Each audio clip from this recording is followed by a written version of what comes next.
దగ్గుపాటి ప్రసాద్ గారి నాయకత్వం, దగ్గుపాటి ప్రసాద్ గారి నాయకత్వం.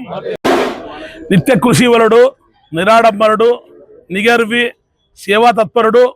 అదేవిధంగా ఆయన పనితీరులో ఆయన రాష్ట్రపతి అవార్డు గ్రహీత, విద్యావేత్త, అందరివాడు, అందరికీ అయినవాడు, పేదవాళ్ళకి ఆపదలో ఉండి ఆదుకునే మా నాయకుడు గౌరవనీయులు అనంతపురం అర్బన్ ఎమ్మెల్యే దగ్గుపాటి వెంకటేశ్వర ప్రసాద్ గారి బర్త్డే రేపు జరగబోతా ఉంది. ముందస్తుగా మేము ఈరోజు ఈ ప్రోగ్రాం చేశాము. రేపు ఘనంగా నిర్వహించాలనుకున్నాము. కార్యకర్తలు, నాయకులు, ఆయన అభిమానులందరము. అయినప్పటికీ దగ్గుపాటి ప్రసాద్ గారి కుమార్తె ఆశ్రితమ్మ గారు ఒకటే చెప్పారు, ఆడంబరాలు పోతండి, ఆ డబ్బుల్ని పేదవారి ప్రజలకు సహాయ సహకారాలు అందించండి, అందుకైతే చదువుకున్న పేద విద్యార్థిని అడాప్షన్ చేసుకోండి అని చెప్పడము. ఆ సలహా మేరకు మేము కూడా ఆ డబ్బుల్ని మేము ఆడంబరాలకు కాకుండా ఇక పేద ప్రజలకి మేము సాయం చేయాలని తలిచి వారి యొక్క సలహా మేరకు ఈరోజు ఈ కార్యక్రమం చేశాము.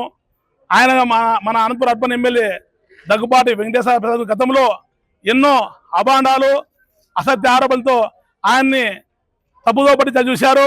అయినప్పటికీ ఆయన కార్యకర్తలు, అనంతపురము ప్రజలు, అదేవిధంగా తెలిసేపట్టి నాయకులు సహాయ సహకారాలతో నిలదొక్కుని ఈరోజు అనంతపురం నగరము అసెంబ్లీ ఈరోజు ఈ నియోజకవర్గము అభివృద్ధి పథంలో దూసుకెళ్తా ఉంది. దాదాపుగా 250 కోట్లతో పనులు జరిగాయి, మరియు 200 కోట్లతో పనులు జరగబోతా ఉన్నాయి.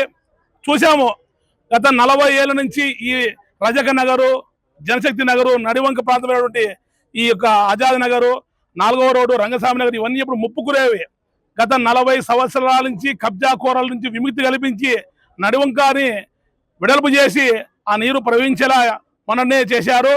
అదేవిధంగా ఎక్కడ చూసినా ట్రాఫిక్ సమస్య ఉండేది. రోడ్డుకున్న అక్రమ కట్టడాన్ని కూడా కూల్చివేసి తొలగించి ఈరోజు రోడ్డుకి 2 వైపులా ప్రయాణం సాఫీగా జరుగుతోంది. కాబట్టి ఆయన మనసున్న వ్యక్తి. అలాంటి వ్యక్తి అనంతపురం అర్బన్ ఎమ్మెల్యేగా మాకు దొరకడము చాలా అదృష్టంగా భావిస్తున్నాము.